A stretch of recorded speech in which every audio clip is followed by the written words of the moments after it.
मैं हूं आपके साथ युगल किशोर और आप देख रहे हैं के चैनल।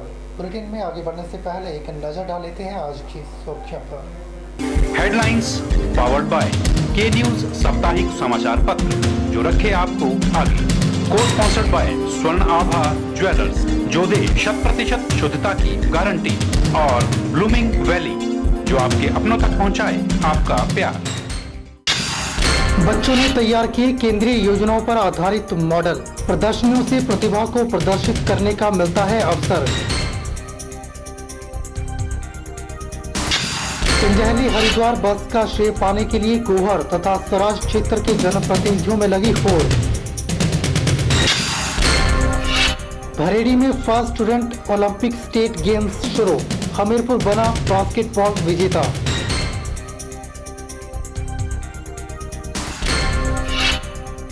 और मंडी के टाउन हॉल में राज्य स्तरीय बैडमिंटन प्रतियोगिता जारी, रविवार की सुबह खेले गए क्वार्टर फाइनल मैच। हमीरपुर में युवा कांग्रेस अध्यक्ष विक्रमादित्य सिंह ने केंद्र सरकार पर हमला बोला है। विक्रमादित्य सिंह ने एक तरफ जहां पीएम मोदी पर हर खाते में 15-15 लाख रुपए डालने के नाम पर लोगों से छल करने का आरोप लगाया है, वहीं मुख्यमंत्री वीरभद्र सिंह पर सीबीआई रेड करवाने से लेकर झूठे केस बनाने का ट्रेंड शुरू करने की बात कही है। हमीरपुर में युवा कांग्रेस अध्यक्ष विक्रमादित्य सिंह ने केंद्र सरकार पर निशाना साधा है। युवा विक्रमादित्य सिंह का हमीरपुर गांधी चौक पहुंचने पर सैकड़ों युवाओं ने गर्मजोशी के साथ स्वागत किया और पूरे बाजार में विशाल रैली निकाली। टाउन हॉल में आयोजित कार्यक्रम में विक्रमादित्य सिंह ने दीप प्रज्वलित करके कार्यक्रम का शुभारंभ किया। इस अवसर पर राज्य आपदा प्रबंधन बोर्ड के उपाध्यक्ष राजेंद्र राणा, युवा विंग अध्यक्ष अभिषेक राणा भी मौजूद रहे। कार्यक्रम में मुख्य अतिथि विक्रमादित्य सिंह ने खेल व अन्य क्षेत्रों में उत्कृष्ट कार्य करने वाले युवाओं को स्मृति चिन्ह देकर सम्मानित किया। सर्व कल्याणकारी युवा विंग के कार्यक्रम के दौरान 27 नवंबर को सुजानपुर के ऐतिहासिक चौगान में होने वाले वार्षिक समारोह के लिए भी रूपरेखा तय की गई। इस कार्यक्रम में युवाओं से वार्षिक समारोह में बढ़ चढ़कर हिस्सा लेने के लिए अपील की गई। विक्रमादित्य सिंह ने कहा कि पीएम मोदी ने युवाओं व लोगों से सबसे बड़ा धोखा किया है। वहीं जीएसटी लागू करने के लिए भी एनडीए सरकार जिम्मेदार है, क्योंकि यह वही सरकार है जब यूपीए ने जीएसटी को लागू करना चाहा था तो विरोध किया था, लेकिन अब फायदे के लिए जीएसटी लागू किया गया है। युवा कांग्रेस अध्यक्ष विक्रमादित्य सिंह ने कहा कि बीजेपी ओछी राजनीति करने पर उतर आई है और अगर किसी के साथ विरोध है तो उसकी विचारधारा का विरोध किया जा सकता है, लेकिन जिस तरह की राजनीति केंद्र सरकार व विपक्ष के नेताओं द्वारा झूठे केस बनाए जा रहे हैं, यह अच्छा ट्रेंड नहीं है, इससे बचने की जरूरत है। उन्होंने कहा कि अब तो हरियाणा के पूर्व सीएम पर भी सीबीआई की रेड करवाई जा रही है, जिससे बीजेपी पार्टी की कथनी व करनी का पता जनता को भी चल रहा है। केंद्र सरकार जब से देश के अंदर बनी है, उनका सिंगल पॉइंट एजेंडा जो है वो देश को कांग्रेस मुक्त भारत बनाना है। अगर वो इसको लोकतांत्रिक प्रणाली से करते तो निश्चित तौर से हम उनका स्वागत करते। अगर वो चुनाव के माध्यम से जो है इस कांग्रेस मुक्त भारत को आगे बढ़ाने की कोशिश करते, मगर जिस तरह से आज केंद्र सरकार द्वारा कांग्रेस पार्टी के सभी वरिष्ठ नेताओं के ऊपर झूठे केसेस बनाए जा रहे हैं, चाहे वो हिमाचल प्रदेश के मुख्यमंत्री हो, चाहे वो उत्तराखंड के मुख्यमंत्री हो, चाहे वो पंजाब के पूर्व मुख्यमंत्री हो या उनका परिवार हो, चाहे वो हरियाणा के पूर्व मुख्यमंत्री और उनका परिवार हो, आज जिस तरह से सीबीआई द्वारा, जिस तरह से इन्फोर्समेंट डायरेक्टरेट द्वारा झूठे केसेस बनाकर आज उनको घेरने की कोशिश की जा रही है, मैं समझता हूं कि ये लोकतांत्रिक ढांचे के लिए और देश की लोकतांत्रिक प्रणाली के लिए शुभ संकेत नहीं है। के चैनल के लिए हमीरपुर से नवनीत बत्ता की रिपोर्ट। जवाहर पार्क सुंदरनगर में उपमंडल स्तरीय रेड क्रॉस मेले का आयोजन किया गया, जिसका शुभारंभ सीपीएस सोहनलाल ठाकुर ने किया। मेले का शुभारंभ स्वच्छ जल, स्वच्छ हाथ व सड़क सुरक्षा के लिए 2 कदम थीम के तहत मैराथन दौड़ से किया गया, जिसे हरी झंडी देकर रवाना किया गया।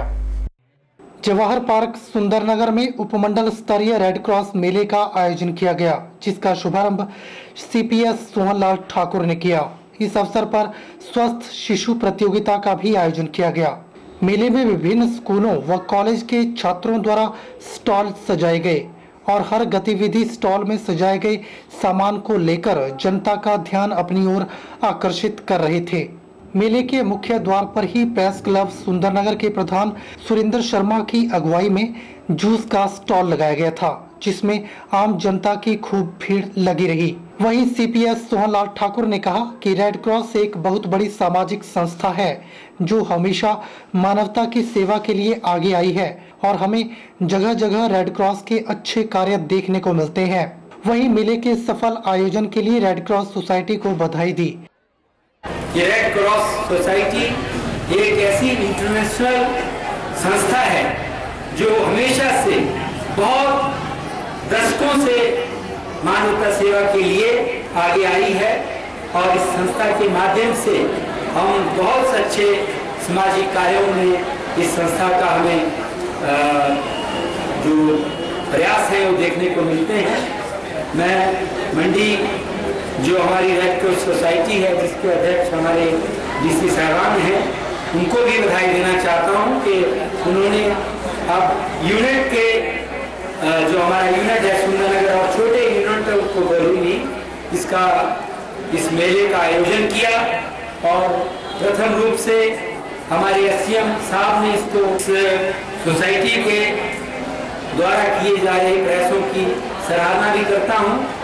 और जैसे यहाँ कहा गया कि सभी लोगों को छोटा छोटा अपना अनुदान देकर हमें मदद करनी चाहिए ऐसी संस्था की। हमने तो पहले भी इस संस्था की जहाँ भी जरूरत हुई हमने अपना सहयोग भी किया है और आगे भी रेड क्रॉस सोसाइटी के लिए अपना सहयोग और प्रोत्साहन देते रहेंगे।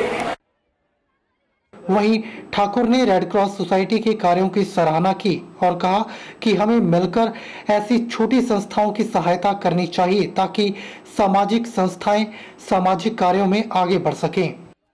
के चैनल के लिए सुंदरनगर से विजय शर्मा की रिपोर्ट।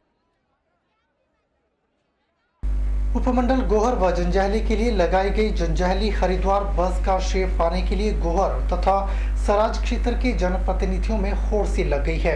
एक और जहां इस बस को लगवाने का श्रेय नाचन के बीजेपी विधायक विनोद कुमार अपने को दे रहे हैं, तो वहीं दूसरी ओर विकास खंड गोहर के नवनिर्वाचित बीडीसी उपाध्यक्ष दीवान गुप्ता इसे अपनी जिंदगी की सबसे बड़ी सफलता मान रहे हैं। बीडीसी गोहर उपाध्यक्ष दीवान चंद गुप्ता का दावा है कि वे जंजैहली से हरिद्वार बस सेवा की मांग को लेकर वे सूबे के मुखिया व परिवहन मंत्री जीएस बाली से मिले थे, जबकि मुख्यमंत्री ने उन्हें तुरंत बस चलाने का आश्वासन भी दे दिया था। बस का श्रेय पाने में सराज के जनप्रतिनिधि भी भला क्यों पीछे रहे। सराज कांग्रेस के युवा नेता महेंद्र ठाकुर ने फेसबुक के जरिए परिवहन मंत्री का आभार व्यक्त करते हुए हरिद्वार के लिए बस सेवा शुरू करने पर धन्यवाद किया है।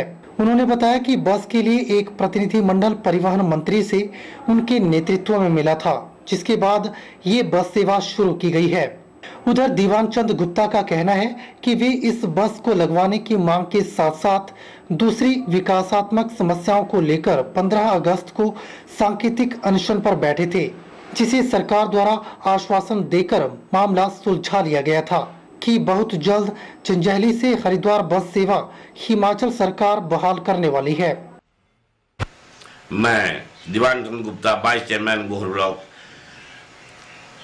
गरीब लोगों की दिलों की धड़कनों के साथ आज कांग्रेस सरकार, हिमाचल के मुख्यमंत्री राजा वीरभद्र सिंह और मंत्री बाली जी का दिल की गहराइयों से अभिनंदन करता हूं, जिन्होंने गरीबों की पुकार को सुना और गोहर के जो आज जंजैहली से हरिद्वार बस लगी, चलो वहां पर भी जनता रहती है, उनको सुविधा मिली, वो भी हमारे भाई हैं।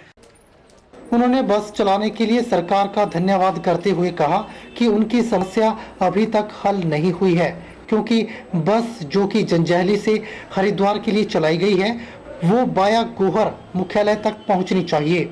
गोहर मुख्यालय जिसमें सिर्फ 1.5 से 2 किलोमीटर का अंतर है, बस लगाई जाए ताकि गरीब लोगों को अपने घर द्वार पर ये सुविधा मिल सके।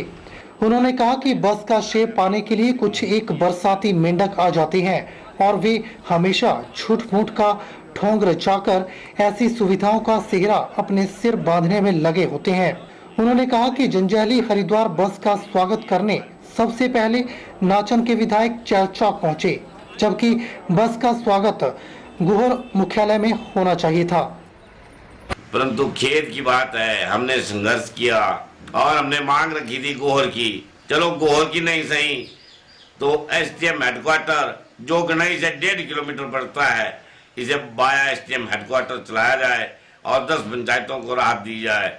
वहां पर भी गरीब लोग रहते हैं और सरकार को वो भी वोट देते हैं। मुझे आशा नहीं है, पूर्ण विश्वास है राजा वीरभद्र सिंह और जीएस बाली जी बहुत घिसे हुए और बहुत अनुभवी नेता हैं।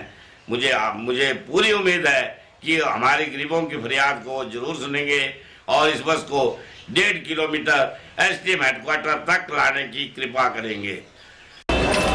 वहीं इस बस सेवा के चलने से सराज तथा नाचन क्षेत्र के लोगों ने अपने अपने तर्क सामने रखे हैं, जिनमें इस बस सेवा को सही समय से न चलने की समस्या सामने आई है।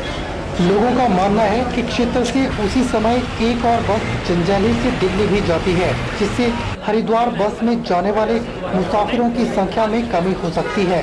लोगों का कहना है कि इन दोनों बसों की समय सारणी को तब्दील करके उचित समय दिया जाए ताकि दोनों बसें कामयाब हो सकें।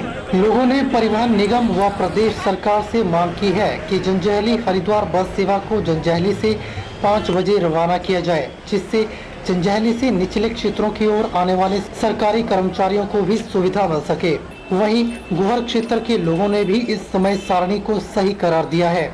उधर क्षेत्रीय प्रबंधक का कहना है कि अभी तक बस के रूट में अस्थायी रूप से समय सारणी बनाई गई है, जिसे बाद में सही किया जाएगा। के चैनल के लिए गोहर से हरीश चौहान की रिपोर्ट। बुलेटिन में फिलहाल वक्त है एक छोटे से ब्रेक का। ब्रेक के बाद तुरंत हाजिर होते हैं। आप देखते रहिए के चैनल।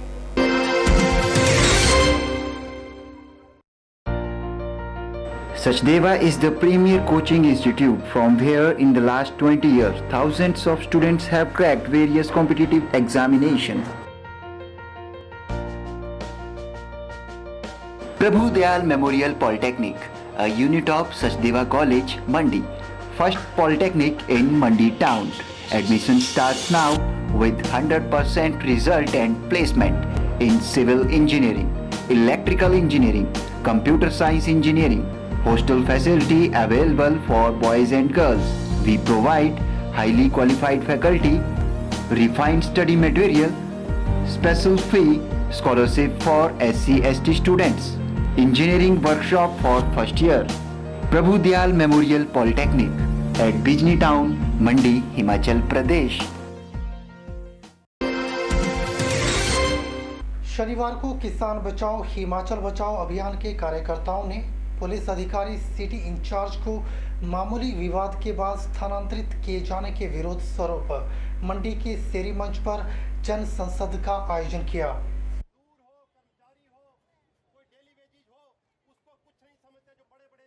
शनिवार को आयोजित जन संसद में सैकड़ों लोगों ने एएसआई को न्याय दिलाने और मंडी में वापस बहाल करने को लेकर पारित प्रस्ताव राज्यपाल को भेजा। राज्यपाल को प्रेषित ज्ञापन में कहा गया है कि एएसआई रामलाल जैसे कर्तव्य परायण अधिकारी ने अपराधियों, ड्रग माफिया और गैर कानूनी कार्य करने वालों के खिलाफ उल्लेखनीय काम किया है। एएसआई रामलाल ने पुलिस थानों और चौकियों में 2 क्विंटल से ज्यादा चरस पकड़ चुके हैं। किसान बचाओ हिमाचल बचाओ अभियान के संयोजक देशराज शर्मा ने कहा कि सिटी इंचार्ज के तबादले की जांच को लेकर महामहिम राज्यपाल को ज्ञापन भेजा गया है। मंडी में पीडब्ल्यूडी के एक अधिकारी और जो मंडी सारी चौक की प्रभारी एएसआई रामलाल हैं, उनके बीच में ट्रैफिक खुलवाने को लेकर के जो मामूली विवाद हुआ और जिसको ये नेताओं ने और ड्रग माफिया ने तूल दे करके जिस तरह से बढ़ाया चढ़ाया और एएसआई रामलाल को आखिरकार पुलिस के अधिकारियों ने, जबकि इनके आदेश से ही वहाँ एएसआई रामलाल गए थे, पुलिस के अधिकारियों ने बड़ा ही दब्बूपना दिखाते हुए एसआई रामलाल को यहाँ से अन्यत्र कहीं ट्रांसफ़र कर दिया, जबकि ड्रग माफिया के खिलाफ एसआई रामलाल ने जो काम किया है, 150 से ज़्यादा लोग जेलों में हैं, 20 से ज़्यादा लोगों को सज़ा हो चुकी है और इनके ड्रग माफिया के को खौफ रहता है कि मंडी में अगर रामलाल है तो वहाँ से निकलना आसान नहीं होगा। तो हम लोग ने जनसंसद में आज एक प्रस्ताव रखा है, राज्यपाल महोदय को हम ये प्रस्ताव भेजेंगे और उनसे गुजारिश करेंगे कि और ये जो मामला था बिना जांच के इनको ट्रांसफ़र कर दिया गया, तो यही अर्ज हम राज्यपाल महोदय से करने जा रहे हैं कि इस मामले में जांच हो और एसआई रामलाल को न्याय मिले और उनको दोबारा से यहाँ शहरी चौकी में स्थापित किया जाए।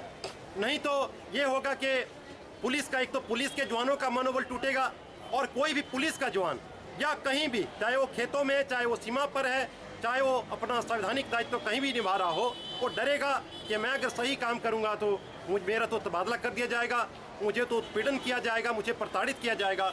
और हम बड़े खेद की बात है कि मुख्यमंत्री उनके खिलाफ एकदम से एक्शन लेते हैं, कोई भी इनके पास जाए तो ये एकदम से एक्शन। ब्यूरो रिपोर्ट के चैनल मंडी। थानों में एफआईआर करवाना भी। उपमंडल भोरंज के भरेड़ी में महारानी लक्ष्मीबाई कन्या महाविद्यालय में फर्स्ट स्टूडेंट ओलंपिक गेम्स में 2016-17 छात्र व छात्रा वर्ग की प्रतियोगिताएं शुरू हुई। इन प्रतियोगिताओं में बास्केटबॉल, वॉलीबॉल, कबड्डी व बैडमिंटन में 9 जिलों के लगभग 200 छात्र व छात्राएं भाग ले रही हैं। उपमंडल भोरंज के भरेड़ी में महारानी लक्ष्मीबाई कन्या महाविद्यालय में फर्स्ट स्टूडेंट ओलंपिक गेम 2016-2017 छात्र व छात्रा वर्ग की प्रतियोगिताएं शुरू हुई। प्रतियोगिता के मुख्य अतिथि state president student olympic association Himachal Pradesh OP Garla थे। पहले दिन बास्केटबॉल व कबड्डी की प्रतियोगिताएं आयोजित करवाई गई। बास्केटबॉल में अंडर 14 में फाइनल मैच हमीरपुर और मंडी के बीच खेला गया, जिसमें हमीरपुर विजेता रहा और मंडी उपविजेता रहा। अंडर 19 में फाइनल हमीरपुर व बिलासपुर के बीच खेला गया, जिसमें हमीरपुर विजेता व बिलासपुर उपविजेता रहा। अंडर 25 में फाइनल मुकाबला हमीरपुर व मंडी के बीच खेला गया, जिसमें हमीरपुर विजेता व मंडी उपविजेता रहा। कबड्डी में अंडर 14 में फाइनल मैच मंडी व बिलासपुर के बीच खेला गया, जिसमें मंडी विजेता बिलासपुर उपविजेता रहा। अंडर 17 में मंडी व बिलासपुर के बीच मुकाबला हुआ, जिसमें मंडी विजेता और बिलासपुर उपविजेता रहा। अंडर 19 में फाइनल बिलासपुर व मंडी के बीच हुआ, जिसमें मंडी विजेता व बिलासपुर उपविजेता रहा। मुख्य अतिथि ने कहा कि पढ़ाई के साथ साथ खेलकूद में भी भाग लेना जरूरी है, जिससे बच्चों का शारीरिक व मानसिक विकास सही ढंग से होता है। अभी हमने ये प्रथम ओलंपिक स्कूल की गेम जो है वो सीनियर सेकेंडरी स्कूल महारानी लक्ष्मीबाई महाविद्यालय भेड़ी में जो है आयोजित किया। फर्स्ट स्टेट टूर्नामेंट हमारा ही है बच्चों का। तो इसमें जो है वो अंडर 17, अंडर 19, अंडर 25, अंडर 21 और 10 और 8 से 10 तक इन सभी बच्चों को का हमने यहाँ पे बास्केटबॉल, वॉलीबॉल, बैडमिंटन और कबड्डी इसका आयोजन किया गया। तो इसके बाद आज यहाँ पे सिलेक्शन कमेटी बैठी है, सभी जिलों के सारे प्रतिनिधि यहाँ पे आए हैं। तो सारे सिलेक्शन करके जो है यहीं से हम जो है टीम सेलेक्ट करके उनका कैंप लगाएंगे और वो टीम खेलने के लिए जो है हिमाचल का प्रतिनिधित्व करने के लिए हम उनको गुजरात ले जाएंगे। तो आगे जो है नेशनल गेम जो है वो नेशनल वहाँ पर गुजरात में खेली जाएगी। कल हम लड़कियों की इवेंट्स में रखेंगे, लड़कियों का भी इसी के साथ जो है लड़कियों के भी यही गेम में जो है इस यहाँ बरेली में हम आयोजित कर रहे हैं स्टेट में। इस मौके पर महारानी लक्ष्मीबाई कॉलेज के एमडी वीरेंद्र चौधरी, संघ के चेयरमैन HC पठानिया, महासचिव संजय कुमार, कोषाध्यक्ष दीनानाथ सहित सचिव अरुण कुमार भी मौजूद रहे। के चैनल के लिए हमीरपुर से नवनीत बत्ता की रिपोर्ट। विद्यार्थियों को पाठ्यक्रम के साथ साथ प्रैक्टिकल शिक्षा की अत्यंत आवश्यकता होती है। प्रैक्टिकल शिक्षा के माध्यम से ही विद्यार्थियों के अंदर छिपी हुई प्रतिभा को विकसित किया जा सकता है तथा स्वयं प्रैक्टिकल तौर पर कार्य करने से कुछ नया करने की जिज्ञासा भी पैदा होती है। प्रैक्टिकल शिक्षा के माध्यम से ही विद्यार्थियों के अंदर छिपी प्रतिभा को विकसित किया जा सकता है और स्वयं प्रैक्टिकल तौर पर कार्य करने से कुछ नया करने की जिज्ञासा भी पैदा होती है। उन्होंने कहा कि विज्ञान में बच्चों को मात्र फार्मूले सिखाना नहीं अपितु उन्हें अपने परिवेश में प्रतिदिन होने वाली छोटी छोटी गतिविधियों से व्यवहारिक रूप में अध्ययन बारे प्रेरित कर उसमें रुचि पैदा करना है। उन्होंने कहा कि बच्चों द्वारा तैयार किए गए मॉडल अन्य बच्चों को भी विज्ञान में रुचि पैदा करने की ओर आकर्षित करते हैं। उन्होंने कहा कि बच्चों में छुपी प्रतिभा को निखारने के लिए प्रदेश सरकार समय समय पर उचित मंच प्रदान कर रही है ताकि बच्चों को अपनी प्रतिभा को प्रदर्शित करने का अवसर मिल सके। यहाँ पे शौचालय बनाए गए जिससे लोग बाहर खुले सांस में जाएंगे। हैंडपम्प बनाए गए इससे लोगों को साफ पानी मिलेगा और अगर हम पेड़ नहीं काटेंगे तो हमें स्वच्छ वायु मिलेगी, ऑक्सीजन मिलेगी और अगर हम अपने भारत को स्वच्छ रखेंगे तो हम कम हॉस्पिटल जा सकेंगे और कहा भी गया कि इलाज से परहेज अगर हम परहेज करेंगे तो हम इलाज नहीं करवा पाएंगे इससे और इस अवसर पर अश्वनी चंब्याल विज्ञान पर्यवेक्षक ने मुख्य अतिथि का स्वागत करते हुए कहा कि 3 दिवसीय जिला स्तरीय विज्ञान प्रदर्शनी में जिला के विभिन्न स्कूलों के बच्चों द्वारा मेक इन इंडिया, स्वच्छ भारत, डिजिटल इंडिया और आपदा प्रबंधन पर आधारित विषय पर 440 मॉडल प्रदर्शित किए जा रहे हैं। जो अब डस्टबिन यूज़ की जाती है जिससे कि कचरा एक जगह इकट्ठा किया जाए और अब कचरे को एक जगह इकट्ठा करके उनकी बोल की तरह बनाया जाता है उन्हें। और जो गंदा पानी होता है उसे टरबाइन के द्वारा ना उसे टैंक की जो होती है उनमें इकट्ठा करके रखा जाता है साफ करके और उन्हें नदियों में भी निकाल दिया जाता है और घरों के लिए यूज़ भी किया जाता है। और अब यहाँ से ये जो फैक्ट्री से गंदा पानी जो है नदियों जा है जिससे जो नदियाँ वो भी दूषित हो रही हैं। उन्होंने बताया कि जिला स्तरीय मॉडल प्रदर्शनी में विजेता रहने वाले प्रतिभागियों को राज्य स्तरीय विज्ञान मॉडल प्रदर्शनी में भाग लेने का अवसर प्राप्त होगा। बहुत सी फैसिलिटीज हैं, जैसे जो लोग यहाँ रह रहे हैं उनको हर प्रकार की सुविधाएं मिलेंगी, उनको पीने का स्वच्छ पानी मिलेगा, उनको स्वच्छ वायु मिलेगी। और यहाँ जो सड़क है यहाँ पर हमने ट्रांसमीटर लगाए हुए हैं जिनसे लोग यहाँ ज़्यादा यातायात इकट्ठा नहीं होगा, जाम नहीं लगेगा। और यहाँ हाउस कॉलोनी लगाई गई है जहाँ गरीबों के लिए सस्ते घर उपलब्ध होंगे, ज़्यादातर गरीबों के लिए। तथा यहाँ के जो लोग नागरिकों की सुरक्षा पर विशेष ध्यान दिया जाएगा। यहाँ अगर किसी को इमरजेंसी कोई बीमार हो जाते हैं तो उनके लिए हॉस्पिटल नज़दीक है जिससे वो अपना इलाज बेहतर से बेहतर इलाज करवा सकते हैं। के चैनल के लिए हमीरपुर से नवनीत बत्ता की रिपोर्ट। बुलेटिन में दोबारा से वक्त हो चला है एक छोटे से ब्रेक का। ब्रेक के बाद तुरंत हाजिर होते हैं, आप बने रहिए के चैनल के साथ।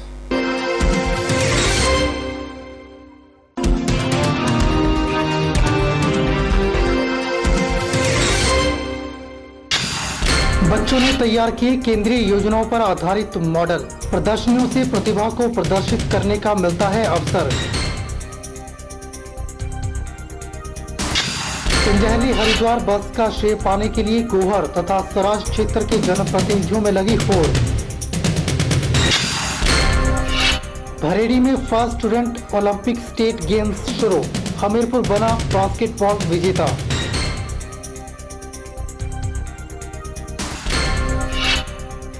और मंडी के टाउन हॉल में राज्य स्तरीय बैडमिंटन प्रतियोगिता जारी, रविवार की सुबह खेले गए quarter final match. Sachdeva is the premier coaching institute from where in the last 20 years thousands of students have cracked various competitive examinations. Prabhu Dayal Memorial Polytechnic, a unit of Sachdeva College, Mandi, first polytechnic in Mandi town. Admission starts now with 100% result and placement in civil engineering, electrical engineering, computer science engineering. Hostel facility available for boys and girls. We provide highly qualified faculty, refined study material, special fee, scholarship for SC/ST students, engineering workshop for first year. Prabhu Dayal Memorial Polytechnic at Bijni Town, Mandi, Himachal Pradesh.